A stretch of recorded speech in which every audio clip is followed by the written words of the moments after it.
পতিত আওয়ামী লীগ সরকারের সময় বিভিন্ন প্রকল্পের নামে বিপুল পরিমাণ বৈদেশিক ঋণ নেওয়া হয়। অন্তর্বর্তী সরকার দায়িত্ব নেয়ার পর থেকে রিজার্ভে স্থিতিশীলতা এসেছে, প্রবাসী আয়ও বেড়েছে, পরিশোধ করা হয়েছে বিপুল পরিমাণ বৈদেশিক ঋণ।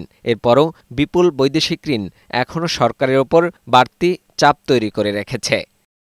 খালি করে রেখে যাওয়া অর্থের রিজার্ভ ও উন্নয়ন কাজ চলমান রাখতে অন্তর্বর্তী সরকার চলতি বছরের জুন মাসে আন্তর্জাতিক মুদ্রা তহবিল IMF, Asian infrastructure investment bank AIIB, Japan ও ওপেক ফান্ড সহ বেশ কয়েকটি আন্তর্জাতিক ঋণদাতা সংস্থা থেকে ঋণ নিয়েছে বাংলাদেশ।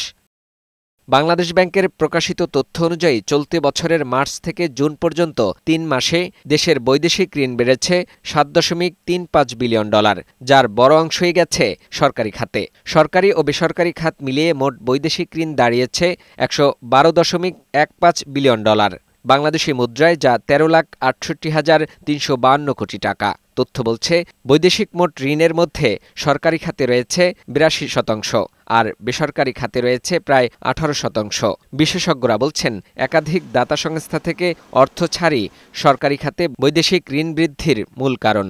বিদেশি ঋণ নিয়েই বিদেশি ঋণ পরিশোধ করতে হচ্ছে, কারণ প্রকল্প থেকে তো আমার আকাঙ্ক্ষিত রিটার্ন আসতেছে না। বিদেশি ঋণ বেড়ে যাওয়ার অনেকগুলো কারণ রয়েছে, তার ভিতরে অন্যতম কারণ হচ্ছে যে বাজেট ঘাটতি সহায়তা। এর সাথে যোগ হয়েছে ব্যাংকিং খাতের যে অস্থিরতা।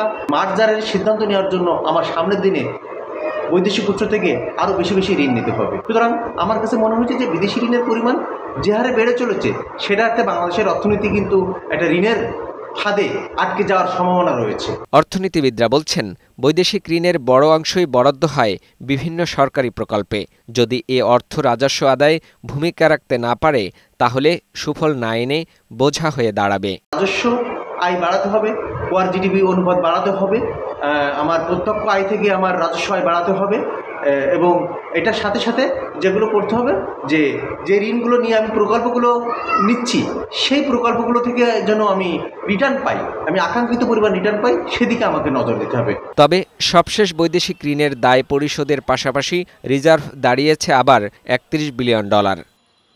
ফাহিম মুনাইম, বৈশাখী সংবাদ, ঢাকা।